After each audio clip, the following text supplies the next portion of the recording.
Minute के एक छोट सा निर्गुण ले ला, उसके बाद हमारी तरफ से कार्यक्रम के समापन रही। बोला तू गा। अच्छा धुने तर्ज गाई दे।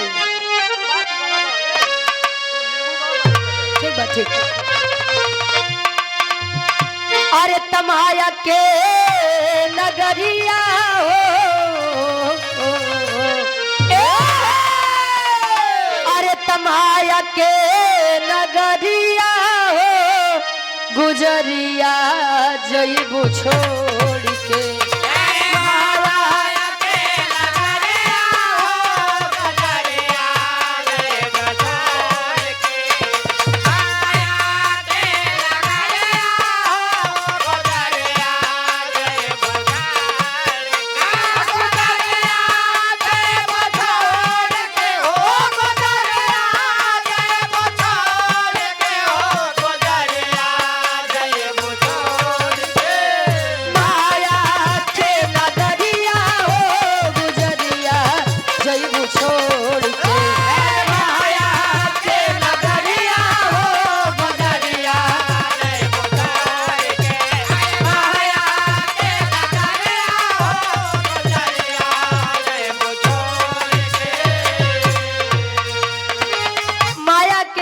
हो गुजरिया जइबू छोड़ के।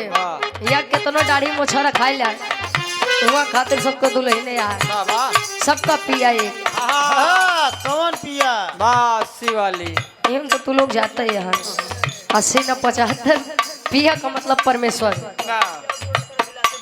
कवि जी लिखत है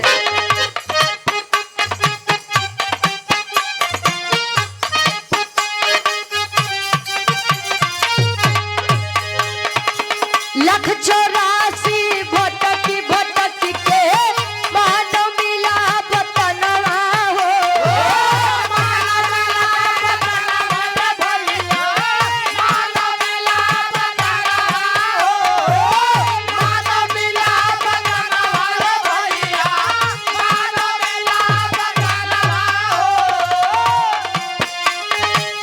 जय दिन पाती आई पिया के जान पड़ी गवनवा हो, गुजरिया जइबू छोड़ के। अरे माया के नगरिया हो, गुजरिया जइबू छोड़ के। माया के नगरिया हो, गुजरिया जइबू छोड़ के। गुजरिया जइबू छोड़ के हो, गुजरिया जइबू छोड़ के हो, गुजरिया जइबू छोड़ के। माया के नगरिया हो, गुजरिया जइबू छोड़ के। अरे माया के नगरिया हो, गुजरिया जइबू छोड़ के। अरे माया के नगरिया हो, गुजरिया जइबू छोड़ के। कहा जाता है 84 लाख योनियों में भटकने के बाद एक मानव तन मिलता है। अब मानव तन मिला बा तो के कुछ बढ़िया काम में लगाई नहीं तो रोज दूसरे के अगर मेड़ जोतबा तो मर जा बना। अरे दादा चला ठीक बा जवन बात छे भवा कम से कम अब गांव देहात में झगड़ा तो नहीं हुई बाबा। अच्छा काम करके जाएंगे तो लोग याद करेंगे यार बहुत अच्छे आदमी थे बाबा गजब हो गया। अच्छा हमारे हिसाब से आप लोग क्यों के मैयत में जाया चाहे मत जाया लेकिन बेईमानन के मौत में जरूर जाया। ये देखे बदे कि जिंदगी भर जो बेईमानी किया है बेईमानी करके घर परिवार बिगहा बिस्सा जमीन लिखवाए बाऊ के साथ लेके गबा कि हारे छोड़ के गबा। झगड़ा सदैव इतने के लिए होता है।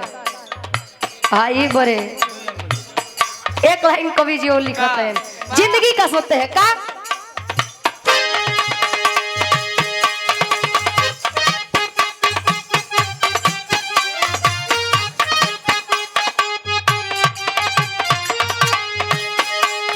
राम नाम तू जप ले बंदे सफल बनी जिंदगिया हो।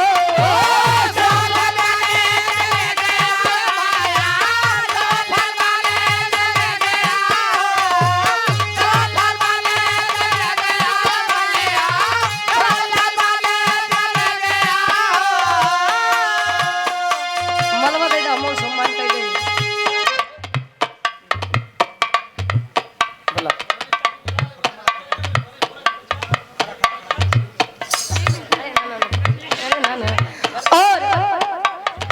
बिरहा जगत की बहुत ही अच्छी गायिका, वाह बहुत ही शानदार गायिका। वाह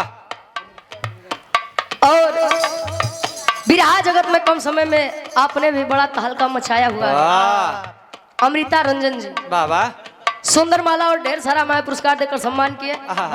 एक बार जोरदार ताली बजनी चाहिए। वाह दोनों जने बरमाला हो गया।